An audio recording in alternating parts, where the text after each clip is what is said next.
Dios te salve María, llena eres de gracia, el Señor es contigo. Bendita tú eres entre todas las mujeres, y bendito es el fruto de tu vientre, Jesús. Santa María, Madre de Dios, ruega por nosotros pecadores, ahora y en la hora de nuestra muerte. Amén. Hemos comenzado invocando a la Virgen María porque el tema que vamos a ver es el tema del Espíritu Santo, y ella, decía San Maximiliano María Kolbe, es como una encarnación del Espíritu Santo. En el tema anterior hemos hablado, han podido escuchar, sobre la persona de Cristo. Como ustedes bien saben, Cristo quiere decir literalmente ungido.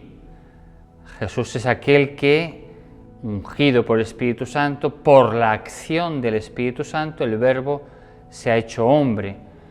Por la acción del Espíritu Santo, este hombre, Cristo, Hijo de Dios, ha caminado, ha realizado las diversas acciones. Por ejemplo, movido por el Espíritu Santo, va al desierto para ser tentado.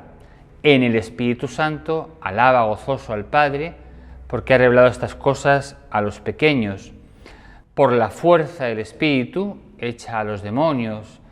Guiado por el Espíritu Santo, Jesús va a la cruz, va a la pasión, y en ella, en la cruz, se rompe, y al romperse entrega el Espíritu Santo.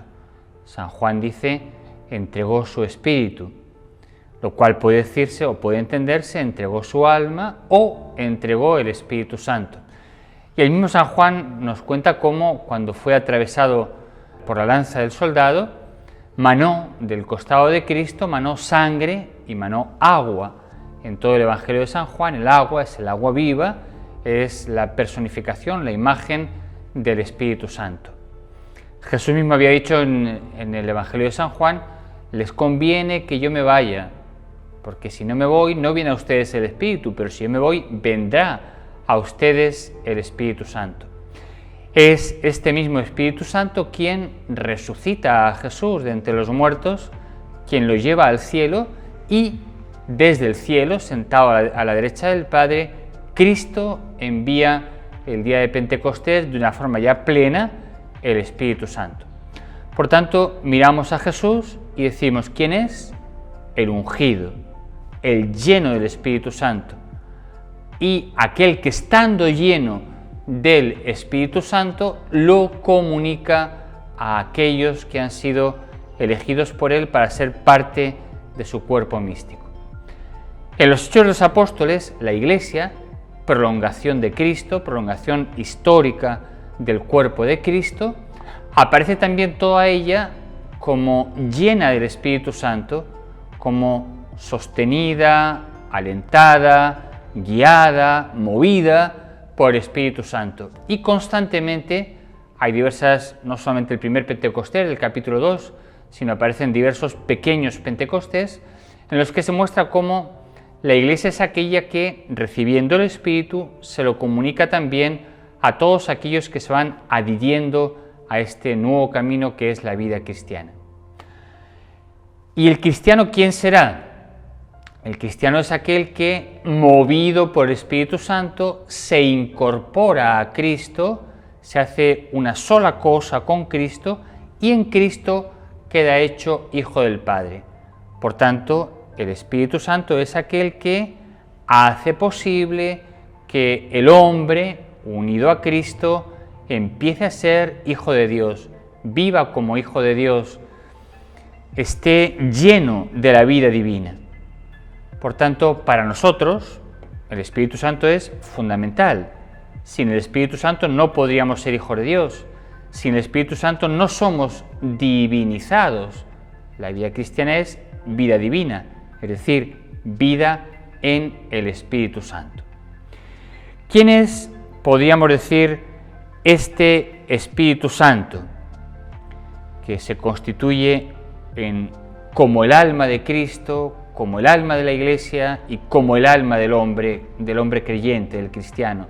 Por supuesto, Cristo tiene su alma humana, el hombre creyente, el cristiano, tiene su alma humana, pero el Espíritu Santo viene a ser como si fuera el alma del alma de Cristo y el alma del alma del cristiano. ¿Quién es este Espíritu Santo? Pues es aquel que en el seno de la Trinidad brota, eternamente está brotando, del amor que el Padre y el Hijo se tienen. Es decir, el Padre y el Hijo se aman de tal manera que ese amor no es una acción externa a ellos, sino que ese amor, esa relación de amor entre el Padre y el Hijo, es una relación subsistente, es decir, es una persona. Por tanto, dentro de la Trinidad, el Espíritu Santo es la persona amor. Dios es amor, las tres personas, pero de alguna forma podemos decir que el Espíritu Santo es la persona amor, la persona don, la persona que brota, si así podemos hablar en Dios, del amor entrañable que se tienen el Padre y el Hijo. Ese amor infinito es de tal calibre que es una persona, la persona del Espíritu Santo. Como tal persona divina, el Espíritu Santo goza, tiene todos los atributos que tiene el Padre y que tiene el Hijo. Es decir, por ser Dios, es omnipotente, es eterno, es infinito, es sabiduría absoluta, es omnisciente, es omnipresente, etc. Es decir, todos los atributos propios del Padre y propios del Hijo, propios de la naturaleza divina, son también, claro está, propios de esta persona divina que es el Espíritu Santo. Por tanto, la persona del Espíritu Santo es el lazo de amor, si podemos hablar así, entre el Padre y el Hijo. Algunas imágenes que aparecen especialmente en la Biblia, que pueden iluminarnos cómo es esta persona don, esta persona amor. Una imagen que aparece en la Biblia es el agua. No solamente ese agua que brota del costado abierto de Cristo, sino el agua que aparece, por ejemplo, en Ezequiel, como ese río que saliendo del templo va purificando, va limpiando, va dando vida por aquellos sitios por donde va pasando. Es decir, el Espíritu aparece como con la imagen de el agua. Y el agua es fundamental para la vida de los hombres. Y el agua limpia, y el agua vivifica, y el agua transforma y renueva. Pues bien, esta es la acción del Espíritu Santo en los creyentes. El Espíritu es la persona que vivifica. Sin él no hay vida. Es la persona que limpia. Sin él estaríamos condenados a nuestra suciedad de pecadores. Es la persona que lo hace todo nuevo. Sin él viviríamos la vida según la carne, es decir, una vida vieja, una vida de muerte, si así podemos hablar. El Espíritu Santo, otra de las imágenes que aparece en la Biblia, enumeraremos solamente 4, aparece como el fuego. Recordamos que en Pentecostés vino como aquellas llamaradas que se iban posando sobre los apóstoles. ¿El fuego qué misión tiene? Varias, pero una es, primera, purificar. Lo que el fuego quema, lo purifica. Pero también tiene la misión de iluminar y de caldear. El Espíritu Santo es la persona que ilumina nuestras vidas. Sin él andaríamos a oscuras por este camino. En la medida en la cual alguien se deja guiar por el Espíritu Santo, sabe, conoce, ve el camino por donde tiene que avanzar. Es la persona que caldea, es decir, frente a este corazón frío propio del egoísmo, propio de quien está muerto a la vida espiritual, el Espíritu Santo lo que hace es deshacer ese hielo de nuestro corazón, caldear nuestra vida, encendernos, para que podamos así también iluminar y caldear a los demás. Un fuego, una llama grande, se convierte en luz para muchos en medio de la oscuridad de una noche. Una llama grande se convierte también en una noche fría en fuego que caldea, que calienta, que quita el frío de los demás. Pues este es el Espíritu Santo, aquel que nos hace arder en amor, Y el día que nosotros no ardamos en amor, muchos van a morir de frío. El Espíritu Santo aparece también en el Antiguo Testamento de manera especial. Recuerdan aquella nube que iba acompañando a todo el pueblo de Israel, lo protegía del sol, lo protegía y de alguna forma iba indicando por dónde estaba el pueblo elegido. Pues bien, el Espíritu Santo, otra de las imágenes es esta, la nube que nos protege. Él es el defensor, Él es como esa ternura de Dios que nos envuelve. Él es aquel que constantemente está abogando por nosotros. Él es aquel que nos congrega en un solo pueblo. Bajo esta nube caminamos como un solo pueblo. Bajo esta nube avanzamos unidos como una sola iglesia hacia la tierra prometida, es decir, hacia el cielo. Aparece también el Espíritu Santo como el sello, la marca de Dios en nuestra vida. Cuando alguien es, por ejemplo, confirmado, el sacramento de la confirmación, se dice que recibe un carácter indeleble, un sello, una marca. El Espíritu Santo es la marca de que le pertenecemos a Dios. Pero no es una marca fría, no es una marca estática, es un dinamismo interior que, tomándonos, nos impulsa a configurarnos con Cristo y a seguir el camino que Dios quiere para cada uno de nosotros. Y una última imagen que podríamos decir del Espíritu Santo, Él es el viento.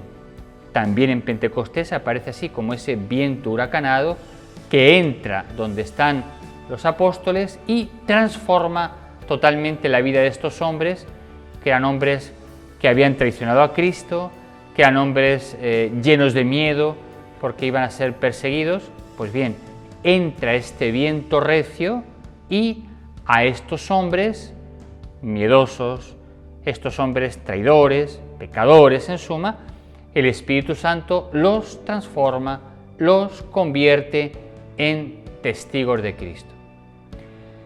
Estas imágenes nos aclaran también lo que el Espíritu Santo hace con nosotros.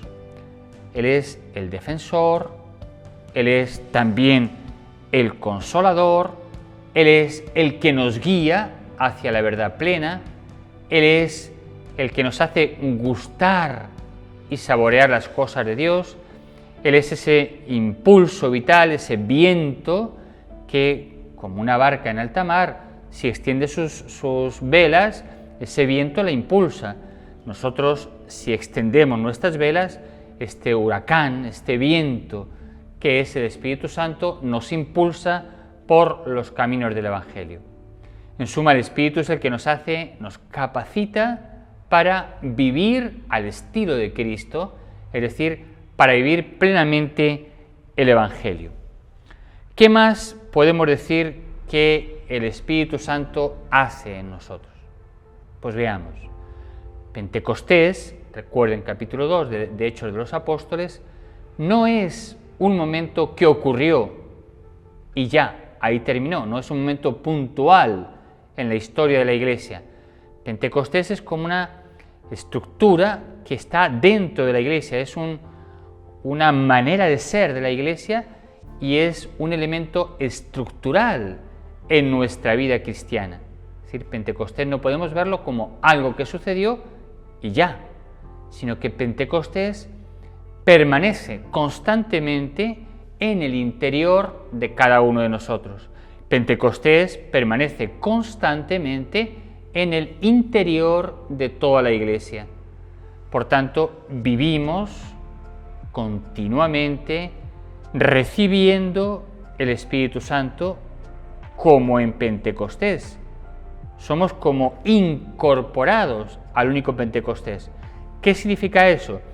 Que el Espíritu en nuestro interior pugna continuamente por hacernos libres frente a nuestros miedos, hacernos libres frente a nuestro pecado, nos fortalece para testimoniar a Cristo, nos impulsa para que nuestra palabra, como la de Pedro después de recibir el Espíritu Santo, convierta a multitudes.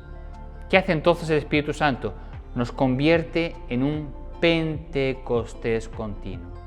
¿Cuál es entonces la tarea primera del cristiano?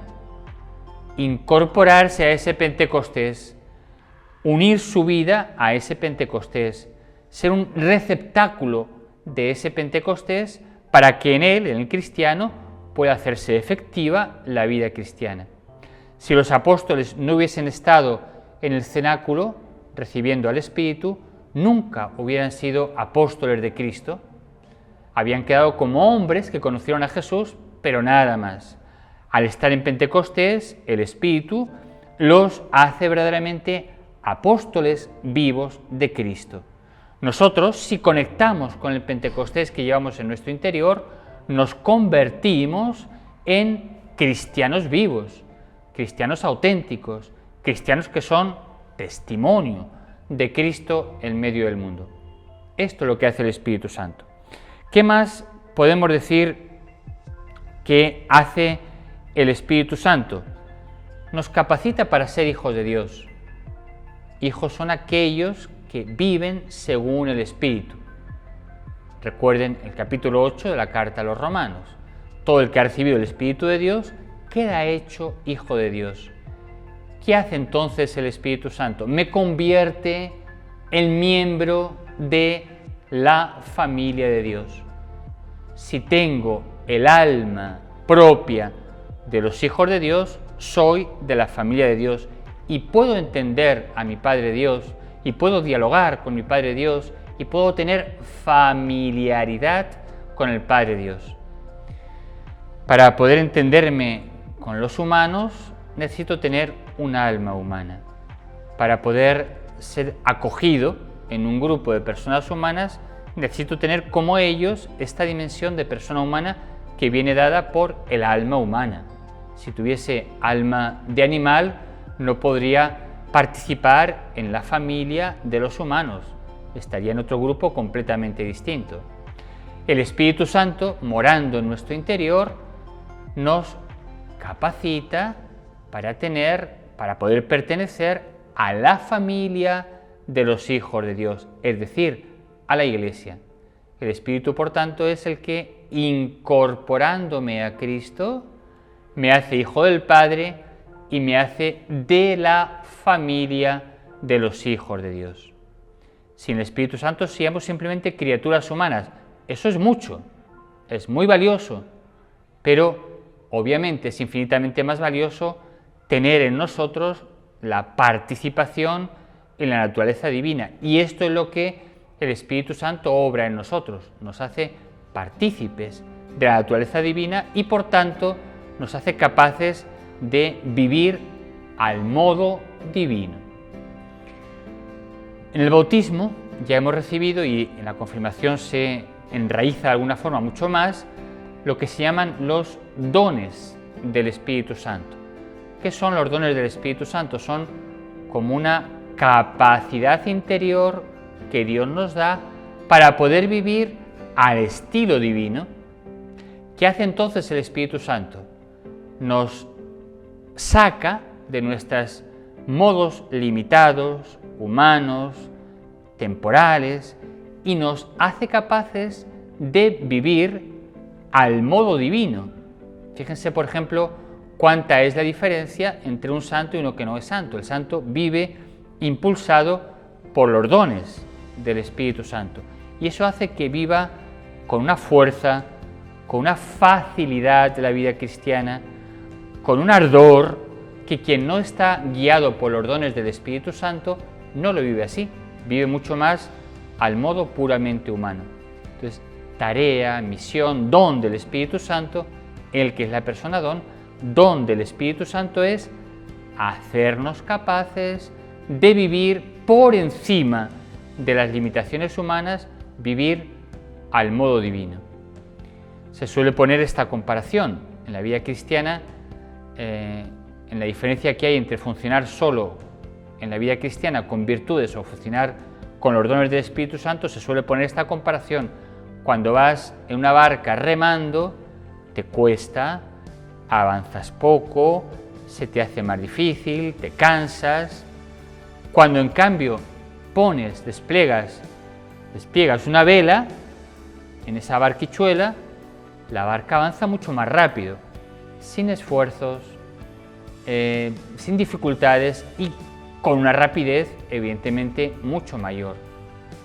No es lo mismo avanzar al modo humano con remos que avanzar al modo divino con ese soplo que es el Espíritu Santo, que te hace caminar por los caminos de Dios a un ritmo, insisto, mucho más rápido, a un ritmo mucho más gustoso, a un ritmo mucho más fecundo también.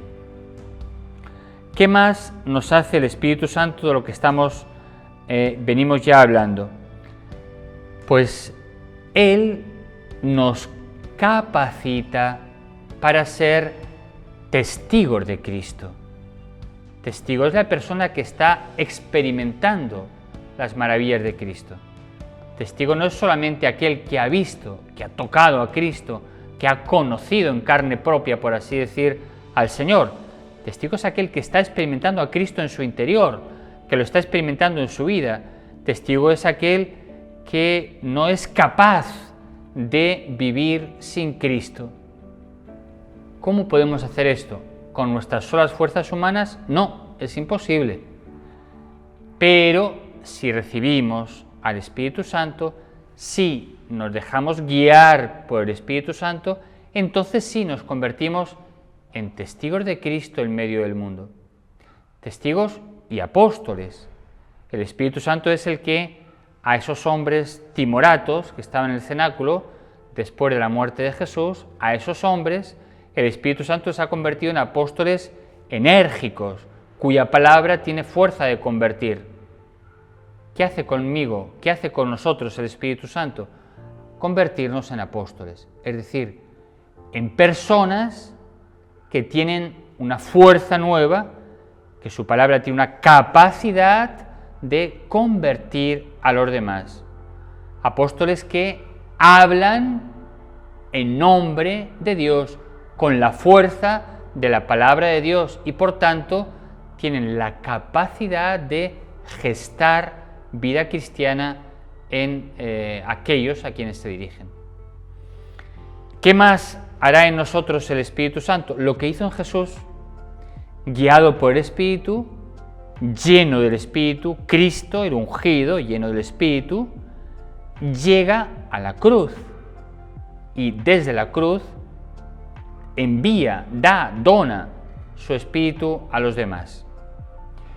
¿Qué hará con nosotros el Espíritu Santo? Nos introduce en el misterio pascual de Cristo. El Espíritu Santo es el que nos capacita para ser crucificados con Cristo y siendo crucificados con Cristo, ser resucitados con Él. Es decir, el Espíritu Santo, que es también la gloria de Dios, es aquel que nos glorifica. ¿Qué significa ser glorificados? Lo mismo que significó en Jesús. En Jesús ser glorificado es que el Espíritu Santo le llenó de tal manera que no cabía en él más gloria de Dios y se rompió su corazón humano. Y quedó divinizado su cuerpo y rompiéndose comunicó el Espíritu Santo a los demás. El Espíritu a nosotros nos glorifica, es decir, nos lleva a la cruz impregnándonos totalmente de vida divina y tanto nos llena de vida divina que esa vida divina ya no cabrá en nuestro corazón, nos romperemos, nos estallaremos y entonces donaremos el Espíritu Santo a los demás. El Espíritu me capacita para ser crucificado y entregar desde la cruz ese mismo Espíritu que es Él, a fin de que los demás tengan vida y vida en abundancia. Sin Espíritu Santo no se puede ser cristiano. La tarea propia del apóstol es engendrar nuevos cristianos.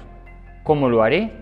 Si me dejo guiar por el Espíritu Santo hasta la cruz para desde allí entregar el Espíritu a mis hermanos. ¿Cuál es entonces la tarea fundamental del cristiano a la luz de esto que estamos diciendo? La tarea fundamental del cristiano es ser dóciles al Espíritu Santo. Esa es la tarea fundamental del cristiano. Jesús, el Hijo de Dios hecho hombre, ha sido alguien total y absolutamente dócil al Espíritu. Es aquel cuyo motor ha sido el Espíritu Santo. Es aquel que cualquier movimiento, cualquier pensamiento, todo en él ha estado dirigido por el Espíritu Santo. Y esto es también un santo, aquel que se deja dirigir total y absolutamente por el Espíritu. ¿Cuál es entonces, digo, la tarea nuestra? Ir quitando resistencias al Espíritu Santo a fin de que Él sea como el alma de mi alma, es decir, Él sea el motor de toda mi vida. Esta es la diferencia entre un cristiano mediocre, un cristiano infantil y un cristiano adulto. El cristiano mediocre infantil es aquel que sí cree en Dios, por supuesto, cree en Cristo, se deja de alguna forma tocar por la gracia de Cristo, se esfuerza con la gracia de Cristo, pero todavía no es dócil al impulso del Espíritu. El cristiano adulto es precisamente aquel que, llenándose de esta persona que es el Espíritu Santo, se hace totalmente dócil a Él y entonces se constituye en otro Cristo en medio del mundo. Jesús ha sido formado como hombre en el seno de María por la acción del Espíritu Santo. Cada cristiano es otro Cristo en medio del mundo. El sacerdote lo es de una manera especial, está configurado con Cristo Pastor, pero todo cristiano, por el bautismo, es otro Cristo en medio del mundo. Se puede ser otro Cristo en medio del mundo solo por la acción del Espíritu Santo. Él es, recuerden la conversación de Jesús con Nicodemo en el Evangelio de San Juan, Él es el que, el Espíritu, nos hace renacer de lo alto. La vida cristiana no es una vida moralmente mejor. La vida cristiana es una vida esencialmente distinta, sobrenatural. Para tener una vida esencialmente distinta, ser otro Cristo en medio del mundo, hemos de renacer de lo alto. ¿Cómo renacemos de lo alto? Nos dice San Juan, por el agua y el Espíritu. Solo si nos dejamos guiar por el Espíritu, introducidos en el seno de María, introducidos en el seno de la Iglesia, podemos ser otro Cristo en medio del mundo. Por tanto, en la docilidad al Espíritu Santo nos jugamos la vida cristiana. Es ahí donde nos la jugamos. Fíjense, un hombre que pierda su alma es un cadáver. Si el alma se va del cuerpo, es un cadáver. Un cristiano que pierda por el pecado el Espíritu Santo es un cadáver espiritual. Entonces, la vida eterna, la vida cristiana, la vida divina, que todo es lo mismo, nos la jugamos en la docilidad o no docilidad al Espíritu Santo. Y bien, en este ¿qué más cosas hace el Espíritu Santo? Quiero detenerme ahora un momentito para terminar en algo que es importantísimo. Somos templos del Espíritu Santo. Somos templo del Espíritu Santo. Nuestro cuerpo es el lugar donde el Espíritu Santo habita. En todo el Antiguo Testamento, la categoría del templo es una categoría fundamental, es el lugar donde el hombre puede alabar, bendecir, encontrarse con Dios. En el Nuevo Testamento, ¿cuál es el templo? Cristo, el cuerpo de Cristo, es el templo donde habita corporalmente la divinidad. ¿Quién es el cristiano? La persona que, unida a Cristo, ha quedado convertida en templo del Espíritu Santo. O si quieren, Cristo, el mí, es el templo donde el Espíritu Santo vive. Obviamente, donde está una persona divina, están las otras dos. Al Espíritu Santo se le atribuye el misterio de la inhabitación. Pero claro está que donde está el Espíritu Santo está el Padre y está el Hijo. Si alguno me ama, dice Jesús, mi Padre lo amará, vendremos a Él y haremos nuestra morada en Él. Pues bien, el Espíritu Santo nos enseña esto. Esencial es el misterio de la inhabitación. ¿Qué significa el misterio de la inhabitación? Que yo habito en Dios y Dios habita en mí, de hecho. Pero también, no que Dios habita en mí como un objeto que yo puedo mirar y contemplar. Dios habita en mí como es, Padre, Hijo y Espíritu Santo. Es decir, como personas que me incorporan a su vida intratrinitaria. El Espíritu Santo me hace uno con Cristo. Cristo mira al Padre. Y ese estar Cristo mirado al Padre es una mirada, una relación de amor tan potente, tan infinita, tan eterna, que es una persona que es el Espíritu Santo. Ahí estamos incorporados cada uno de nosotros, a esas relaciones intratrinitarias. Podemos tener la audacia de decir, porque lo dicen santos como San Juan de la Cruz, por ejemplo, que de alguna manera, unidos a Cristo, tenemos la dignidad de expirar el Espíritu Santo. Más grandeza que esta no se puede tener. Es como si fuéramos el creador de Dios. Obviamente es una manera de hablar paradójica, es una manera de hablar inexacta, pero de alguna manera la realidad de la inhabitación significa esto. Tú, porque Dios habita dentro de ti, tú has quedado incorporado a las relaciones intratrinitarias. Si eres uno con el Hijo con el Padre, expiran al Espíritu Santo. Entonces, de alguna manera tú estás expirando al Espíritu Santo. No puede haber grandeza mayor que esta. Entonces, el cristiano parte siempre de esta realidad. Dios habita en mí. Las personas divinas habitan en mí. Algunas consecuencias de este misterio de la inhabitación. La primera de todas sería esta. El objetivo de toda nuestra vida ha de ser el de incorporarnos, mejor, el de dejarnos incorporar a las relaciones intratrinitarias. El Concilio Vaticano II, en la Constitución Gaudium et Spes, nos recuerda que la vocación más profunda de todo hombre es la unión con Dios, pero no como un Dios monolítico, sino como un Dios que son tres personas que están manteniendo relaciones entre ellas. Pues bien, lo primero en nuestra vida, toda nuestra vida, nuestras acciones, pensamientos, recuerdos, todo en nosotros para llegar a realizarnos, todo en nosotros ha de estar orientado con este objetivo último, entrar en las relaciones intratrinitarias. Todo lo que no me lleve a esa vocación más profunda, que es unirme con las personas divinas, es algo desordenado que yo tengo que arrancar o tengo que rectificar.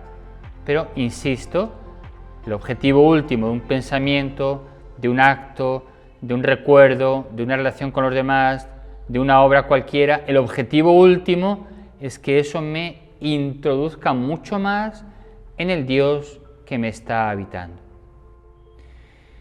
Otra consecuencia, evidentemente, es darme cuenta de la grandeza de cada uno de nosotros. Cuando hablamos de la dignidad humana, aquí está la dignidad humana. Somos templo donde Dios habita, somos hijos del Padre, somos miembros de Cristo. No hay mayor grandeza que esta. Estamos divinizados porque hemos sido incorporados a esas relaciones intratrinitarias. Por tanto, el misterio de la inhabitación nos hace caer en la cuenta de la grandeza de toda persona humana, bien porque ya Dios habita en ella por la gracia, o bien porque está llamada a que Dios habite en ella por la gracia. En contraste, también nos hace caer en la cuenta de la tragedia que es el pecado. Mejor aún, que el pecado es la única tragedia, la única desgracia, porque pecar significa expulsar de nuestro corazón a las personas divinas, echar de nosotros este tesoro que es Dios mismo. No puede haber pérdida mayor que esta. Esa sí es una desgracia. Perder un tesoro, una cosa de este mundo, es muy relativo. Perder a Dios, evidentemente, es la gran desgracia. Mientras estamos en este mundo lo podemos recuperar, pero si lo perdemos definitivamente, obviamente esto significa el infierno. ¿Qué más nos ayuda a entender este misterio de la inhabitación? Pues algo muy hermoso, es que ya estamos en el cielo. No hace falta esperar a morirnos para estar en el cielo. El cielo ya habita en nosotros. Si las personas divinas están en mí, ¿qué cosa es el cielo sino ver directamente a las personas divinas? Ahora ya estamos en el cielo, todavía en la fe, todavía no lo disfrutamos plenamente, pero ya estamos en el cielo ya ha comenzado. ¿Qué hace esto? Hace que vivamos en este mundo de una manera completamente distinta. Relativizamos todo lo temporal, es decir, lo ponemos en relación con lo eterno. Le damos su justo valor a todo lo temporal, que son instrumentos para sumergirnos en lo eterno. Si el cielo ya está en nosotros, el tono normal con el que un cristiano vive, aún en sus sufrimientos, aún en su cruz, el tono normal con el que vive un cristiano es el del gozo, porque lo más real para mí son las personas divinas que me habitan, y las personas divinas son alegría infinita. Por tanto, me habita una alegría eterna, me habita una alegría infinita, marcada por la cruz, pero imposible que nadie pueda arrebatarme de esta alegría porque son las personas divinas. Entonces la inhabitación me sumerge en el gozo de Dios. De hecho, se nos dice que las personas divinas se nos dan para que las disfrutemos. Entonces toda la vida cristiana se convierte en un disfrute permanente, con cruz, pero un disfrutar permanentemente de esta comunión con el Padre, con el Hijo y con el Espíritu Santo que me habitan. Y al menos otras dos cosas más, decíamos ya antes del pecado. Uno vive con horror al pecado, a la vez vive con un sentido de una profunda reverencia. Dios habita dentro de mí. Vivo en este diálogo amoroso con Dios y con este sentido de reverencia ante la presencia de Dios. Como Moisés ante la zarza ardiente, nosotros llevamos en nuestro interior una zarza ardiente. Si Moisés se descalzaba ante ese acontecimiento sagrado que veía, nosotros vivimos con el corazón descalzado, es decir, con un sentido de profunda reverencia por este Dios que nos habita, por este Dios que es lo más real que hay en cada uno de nosotros. Y finalmente, si Dios nos habita, evidentemente nuestro primer deber es atenderle a Él. Nuestra primera obligación es estar atentos a estas personas que se han dignado ser nuestros huéspedes. ¿Cómo no vivir atentos a este huésped divino, a estos tres huéspedes divinos?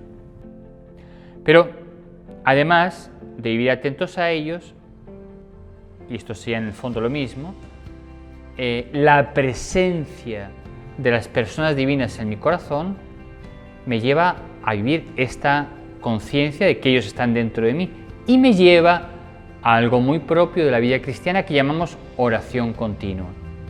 ¿Qué cosa es la oración continua?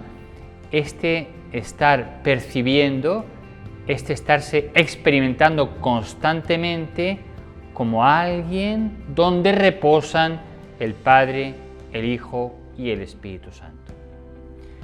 Pues bien, le pedimos a este Espíritu Santo que nos haga vivir siempre en esta actitud de desearlo a Él, de recibirlo a Él, para que Él nos haga conscientes de lo que significa la vida cristiana y para que también, teniéndolo a Él, lo entreguemos profusamente, abundantemente a los demás.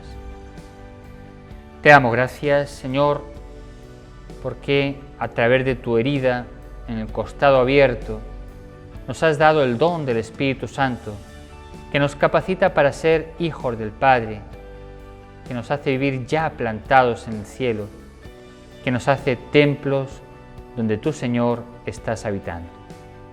Gracias, Señor, por este don del Espíritu Santo. Veni Creator Spiritus, mentes tuorum visita, imple superna gratia, quae tu creasti pectora. Vidit seris Paracletus, donum Dei altissimi, fons vivus ignis caritas, et spiritualis unctio.